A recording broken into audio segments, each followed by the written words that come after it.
अऊज़ु बिल्लाहि मिनश्शैतानिर्रजीम बिस्मिल्लाहिर्रहमानिर्रहीम। अस्सलाम वालेकुम दोस्तों, मैं हूँ मोहसिन रज़ा और आप लोग देख रहे हैं 24/7 टीचर्स ऑनलाइन। दोस्तों, जिन दोस्तों ने अभी तक मेरा चैनल सब्सक्राइब नहीं किया वो जल्दी से मेरा चैनल सब्सक्राइब कर लें और साथ ही बेल के आइकन पर भी क्लिक कर लें ताकि मेरी हर आने वाली वीडियो आप लोगों तक पहुंच सके और आप उससे सीख सकें। दोस्तों, फाइनेंशियल अकाउंटिंग की हमने क्लास शुरू की थी और आज उस सीरीज का आई थिंक कि 23वां लेक्चर है। आज की क्लास के अंदर दोस्तों हम फाइनेंशियल अकाउंटिंग का एक बहुत अहम टॉपिक जिसको हम बैंक रिकन्सिलिएशन कहते हैं वो शुरू करने जा रहे हैं और इसके 2 पार्ट हैं। पहले पार्ट के अंदर हम लोग इससे रिलेटेड जितने भी डेफिनेशंस हैं उनको पढ़ेंगे और दूसरे पार्ट के अंदर हम लोग इससे रिलेटेड एक रियल टाइम एग्जांपल करेंगे। तो चलिए आज की क्लास हम शुरू करते हैं बैंक रिकन्सिलिएशन स्टेटमेंट के हवाले से। लेकिन आज की क्लास शुरू करने से पहले हम ये देख लेते हैं कि हमने पिछली क्लास के अंदर क्या पढ़ा था। दोस्तों, पिछली क्लास के अंदर हमने अपनी बात शुरू की थी with respect to the expenses. हमने देखा था कि हमारे पास 2 किस्म के एक्सपेंसेस होते हैं, एक कैपिटल एक्सपेंसेस, दूसरा रेवेन्यू एक्सपेंसेस। फिर हम लोगों ने उनके दरमियान जो फर्क होता है उसको भी देखा था और मैंने आपको ये बताया था कि ऐसे अखराजात जो हमें लंबे अरसे तक के लिए फ़ायदा दें वो कैपिटल एक्सपेंडिचर, और ऐसे अखराजात जो हमें सिर्फ थोड़े से अरसे के लिए फ़ायदा दें वो रेवेन्यू एक्सपेंडिचर कहलाते हैं। उसके साथ ही मैंने आपको एक एग्जाम्पल के ज़रिए दोनों एक्सपेंडिचर को अलग अलग करके भी दिखाया और आखिर पे मैंने आपको एक एक्सरसाइज दी थी। दोस्तों, मुझे उम्मीद है कि सारे दोस्तों ने वो एक्सरसाइज सॉल्व कर ली होगी। दोस्तों, अगर आपको फाइनेंशियल अकाउंटिंग सीखने में अब भी कोई इशू आ रहा है तो आप डिस्क्रिप्शन में मेरा नंबर दिया गया है, सेम वही नंबर मेरा व्हाट्सएप के ऊपर भी है, आप मुझे उसके ऊपर अलर्ट सेंड कर सकते हैं या कमेंट के अंदर कमेंट कर सकते हैं। मैं इंशाल्लाह पूरी कोशिश करूंगा कि आपको वो कॉन्सेप्ट या वो टॉपिक दोबारा से बताकर क्लियर कर दूं। यहाँ तक तो थी हमारी पिछली क्लास। दोस्तों, आज की क्लास में जैसे मैंने आपको शुरू में बताया कि हम बात शुरू करेंगे एक नए टॉपिक से जिसको हम बैंक रिकन्सिलिएशन स्टेटमेंट कहते हैं। उसके अंदर हम देखेंगे कि हमारे पास कौन कौन सी बुक्स मेंटेन होती हैं रिकन्सिलिएशन के लिए। फिर हम ये भी देखेंगे कि फेवरेबल बैलेंस क्या है और अनफेवरेबल बैलेंस क्या होता है। उसके साथ ही मैं आपको ये भी बताऊंगा कि कौन सी ऐसी एंट्रीज होती हैं जो रिकन्सिलिएशन के लिए ज़रूरी होती हैं, जिनका समझना बहुत ज़रूरी है। तो चलिए जी, आज की क्लास शुरू करते हैं और सबसे पहले हम ये देखते हैं कि बैंक रिकन्सिलिएशन स्टेटमेंट बेसिकली होती क्या है। Reconciliation mean settlement. Therefore, the bank reconciliation statement mean the settlement between the bank and the business. यहाँ पे हम ये कह सकते हैं कि the settlement between the bank books and the business books of account. ये बेसिकली सेटलमेंट होती है कारोबार की किताबों के साथ और बैंक की किताबों के साथ। आम अल्फाज में हम ये कह सकते हैं कि जब भी कोई बिजनेस शुरू होता है तो वो सबसे पहले एक अकाउंट बैंक के अंदर खुलवाते हैं जिसमें वो अपनी बैंक की सारी ट्रांजैक्शंस जो हैं, जब वो रकम जमा करवाते हैं, जब वो रकम निकलवाते हैं या कोई और हिसाब किताब जो बैंक से रिलेटेड होता है, वो सारे का सारा उस अकाउंट के थ्रू किया जाता है। अब ये जो सारे का सारा हिसाब किताब है बिजनेस अपने पास भी रखते हैं, कैश बुक के अंदर भी रख सकते हैं, उसके लिए एक अलग लेजर भी मेंटेन कर सकते हैं जिसको वो बैंक बुक ये पासबुक के अंदर मेंटेन कर सकते हैं। कई बार ऐसे होता है कि जो लेजर बिजनेस ने अपने पास बनाया है उसके अंदर वो जो ट्रांजैक्शन रिकॉर्ड कर रहे हैं वो कुछ उसमें दर्ज करना भूल जाते हैं। तो हर अकाउंटिंग पीरियड के इख्तिताम पे वो 1 माह का भी हो सकता है, वो 1 साल का भी हो सकता है, वो ये देखते हैं कि हमारा बैंक के अंदर बैलेंस कितना है और हमारे उस लेजर के अंदर बैलेंस कितना है। अगर उसमें कोई फर्क है तो वो अपनी बुक्स ऑफ अकाउंट उठाकर बैंक चले जाते हैं, और अगर वहां पे कोई चीज वो दर्ज करना भूल गए हैं तो वो दर्ज कर लेते हैं, और अगर बैंक कोई ट्रांजैक्शन उसके अंदर अकाउंट के अंदर एंटर करना भूल गए हैं तो वो उस अकाउंट के अंदर एंटर कर लेते हैं। इसी को हम सेटलमेंट या बैंक रिकंसिलिएशन स्टेटमेंट कहते हैं। दोस्तों, मुझे उम्मीद है आपको बैंक रिकंसिलिएशन स्टेटमेंट की समझ आ गई होगी। दोस्तों, बैंक रिकंसिलिएशन स्टेटमेंट बनाने के लिए हमारे पास कुछ बुक्स मेंटेन की जाती हैं। उन बुक्स की फिर सेटलमेंट की जाती है, क्योंकि उन्हीं के अंदर हम लोग कुछ या तो एंटर करना भूल जाते हैं या कुछ रिकॉर्ड करना भूल जाते हैं। वो बुक्स हमारे पास 4 किस्म की बुक्स हैं। First book is cash book, the second book is passbook, the third book is bank statement, the last book is bank book. दोस्तों, ये जो 4 बुक्स हैं इसमें से 2 हमारी जो है बैंक के अंदर होती हैं और 2 बुक्स ऐसी होती हैं जो बिजनेसमैन के पास कारोबार के अंदर होती हैं। इसमें से जो फर्स्ट हमारे पास कैश बुक और पासबुक है, ये दोनों जो बुक्स हैं ये कारोबार के अंदर मतलब बिजनेस के अंदर होती हैं। और लास्ट वाली जो 2 बुक हैं बैंक स्टेटमेंट और बैंक बुक, ये हमारी बैंक के पास होती हैं। इसके बाद हमने बात की कि हम आज की क्लास के अंदर पढ़ेंगे कि फेवरेबल और अनफेवरेबल बैलेंस क्या होता है। Favourable balance are the balance which is in favor of business और बैंक। फेवरेबल बैलेंस से मुराद ऐसा बैलेंस है जो कारोबार के लिए या बैंक के लिए फेवरेबल हो।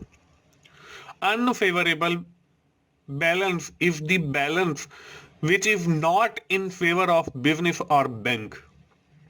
अनफेवरेबल बैलेंस से मुराद ऐसा बैलेंस है जो ना तो कारोबार के लिए फेवरेबल हो और ना ही हमारा बैंक के लिए फेवरेबल हो। तो फेवरेबल और अनफेवरेबल बैलेंस का हम चूंकि आगे यूज करने वाले हैं, तो इसलिए इस स्टेज के ऊपर फेवरेबल और अनफेवरेबल बैलेंस का समझना बहुत जरूरी है। तो फेवरेबल बैलेंस हम ये कह सकते हैं कि जो बैंक या कारोबार की फेवर के अंदर हो, मतलब उन्हें फायदा दे। और अनफेवरेबल बैलेंस जो कारोबार और बैंक की फेवर में ना हो, मतलब हम लॉस में जा रहे हैं। तो ये हो गया फेवरेबल और अनफेवरेबल बैलेंस। दोस्तों, यही फेवरेबल और अनफेवरेबल बैलेंस जो है हमने अपनी बुक्स ऑफ अकाउंट्स में भी देखना है। हमने पढ़ा है आज तक हमारे पास 2 किस्म के बैलेंसेस होते हैं। एक हमारे पास डेबिट बैलेंस होता है और एक क्रेडिट बैलेंस होता है। हमने ये देखना है कि जब हमारा फेवरेबल बैलेंस होगा तो वो डेबिट होगा या क्रेडिट होगा, और जब वो अनफेवरेबल होगा तो वो डेबिट होगा या क्रेडिट होगा। दोस्तों, हमने 4 अपनी बुक्स ऑफ अकाउंट पढ़ी हैं जो हम बैंक रिकंसिलिएशन के लिए मेंटेन करते हैं। उसमें से 2 बुक्स जो हैं हमारी बिजनेस के पास हैं और 2 बुक्स जो हैं हमारी बैंक के पास हैं। इसमें हमारे पास कैश बुक है और पासबुक है जो हमारे बिजनेस के पास है। इसका जो हमारा डेबिट बैलेंस अगर आ जाता है तो वो हमारा फेवरेबल बैलेंस होगा, क्योंकि जब भी हम कोई कैश बैंक के अंदर जमा करवाते हैं तो वो हम कैश बुक के अंदर या अपने लेजर के अंदर मेंटेन कर लेते हैं, उसको एंटर कर लेते हैं और अपनी उस डेबिट साइड में भी लिख लेते हैं, इसलिए कि हमने ये वापस लेना है। और जब वो वापस आएगा तो हम कैश लेजर से या बैंक के लेजर से उसको क्रेडिट कर देंगे। तो इसलिए हमारा जो डेबिट बैलेंस है वो हमारी फेवर में होगा। इसका मतलब ये है कि हमारे इतने पैसे बैंक के अंदर जमा पड़े हैं। इसी तरह अगर हमारी कैश बुक का या हमारे बिजनेस लेजर का जो हमने बैंक के लिए मेंटेन किया है उसका बैलेंस अगर क्रेडिट आ जाता है या क्रेडिट बच जाता है, तो इसका मतलब ये है कि हमने बैंक से कोई पैसे नहीं लेने हैं और ये हमारा अनफेवरेबल बैलेंस होगा। इसी तरह जो हमारी बैंक स्टेटमेंट है, बैंक वाले जो है हमारे बिजनेस ट्रांजैक्शंस का उलट करते हैं। जब भी हम कोई रकम बैंक के अंदर जमा करवाते हैं तो वो हमारे अकाउंट को करते हैं क्रेडिट। वो क्रेडिट इसलिए करते हैं क्योंकि उन्होंने वो रकम वापस देनी होती है। तो इसलिए हम कह सकते हैं कि जो बैंक स्टेटमेंट है इसके ऊपर जो है जो क्रेडिट अगर बैलेंस है तो वो हमारा फेवरेबल होगा, और जो हमारा डेबिट बैलेंस अगर बैंक स्टेटमेंट में या बैंक बुक के अंदर आ जाता है तो वो हमारा अनफेवरेबल होगा। तो दोस्तों, फेवरेबल और अनफेवरेबल बैलेंस को हमने इसी स्टेज पे समझ लेना है। जैसे मैंने आपको पहले भी बताया कि जो हमारे पास बिजनेस के अंदर बुक्स हैं वो हमारी अगर डेबिट हैं तो हमारी फेवर में है, और जो बैंक के पास बुक्स हैं अगर वो क्रेडिट हैं तो वो हमारी फेवर में है। अब वो डेबिट क्यों है और हमारी फेवर में है, और बैंक वाली हमारी क्रेडिट क्यों है हमारी फेवर में है?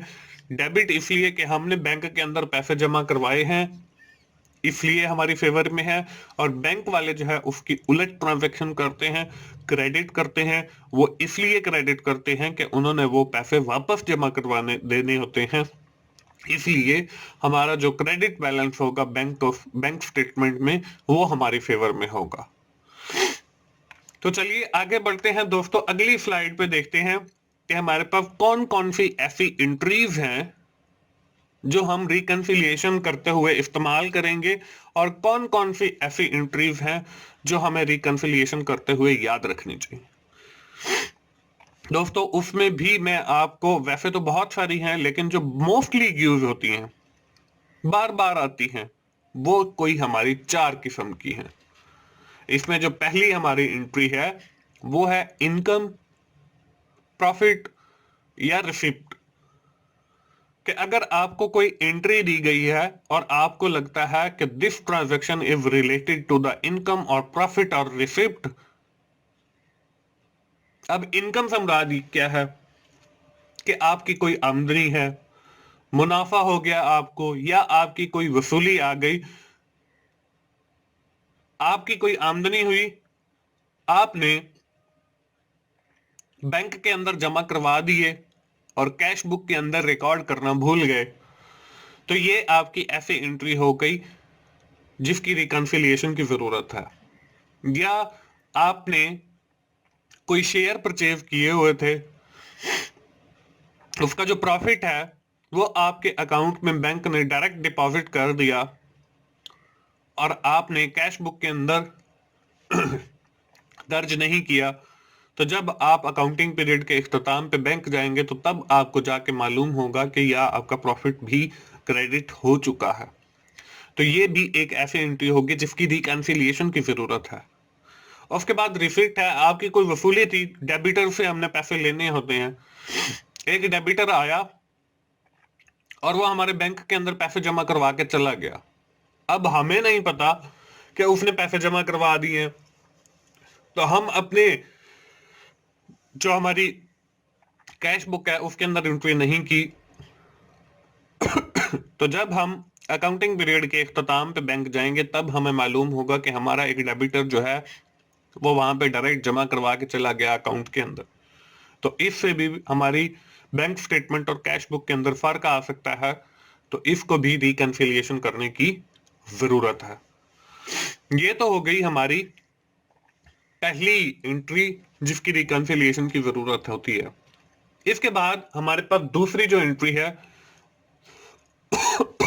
उसके अंदर भी 3 चीजें हैं।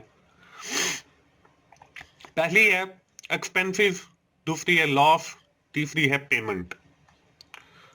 अब आपने कोई एसेट खरीद लिया, आपने कैश बुक के अंदर एंट्री कर ली, उस बंदे को चेक दे दिया बैंक का, अब वो बैंक में कैश करवाने अभी तक नहीं गया और आपका अकाउंटिंग पीरियड 1 मंथ का खत्म हो गया। अब जब आप बैंक में जाएंगे तो वो आपका बैलेंस ज्यादा होगा, तो उस सूरत में भी आपकी ये रिकंसिलिएशन करने की जरूरत है। या आपने कोई शेयर खरीदे थे, आपको उसमें लॉस हो गया, बैंक ने आपका वो जो लॉस है आपके अकाउंट से डिटेक्ट कर लिया, लेकिन आपने कैश बुक के अंदर एंट्री नहीं की, तो इससे भी आपके बैलेंस के अंदर फर्क आएगा। और आप जब अकाउंटिंग पीरियड के इख्तिताम में बैंक में जाएंगे तो फिर इस एंट्री की भी रिकंसिलिएशन करेंगे। उसके बाद आपके पास पेमेंट है, आपने कोई अदायगी करनी है। ये अदायगी की मिसाल वही है कि आपने किसी को चेक दे दिया और अभी तक जो है उसने कैश नहीं करवाया, या आप उसको कैश बुक के अंदर रिकॉर्ड करना भूल गए हैं, तो इस एंट्री के लिए भी रिकंसिलिएशन करने की जरूरत है। इसी तरह हमारी जो तीसरी एंट्री है वो है अनप्रेजेंट चेक, या जिनको हम इश्यूड चेक भी कहते हैं। अनप्रेजेंट चेक से मुराद ऐसे चेक्स हैं जो आपने अपने किसी ऐसे बंदे को दिए जिसकी आपने अदायगी करनी थी, और वो अभी तक जो है बैंक में कैश करवाने के लिए नहीं गया है, या बैंक ने उन पैसों की अदायगी नहीं की है, तो इससे भी आपके बैलेंस के अंदर फर्क आएगा। और आप जब अकाउंटिंग पीरियड के एक माह के इख्तिताम के बाद बैंक में जाएंगे तो आपके बैलेंस में फर्क होगा, तो इससे भी आप रिकंसिलिएशन करेंगे। इसके बाद आपका अनक्रेडिट चेक है।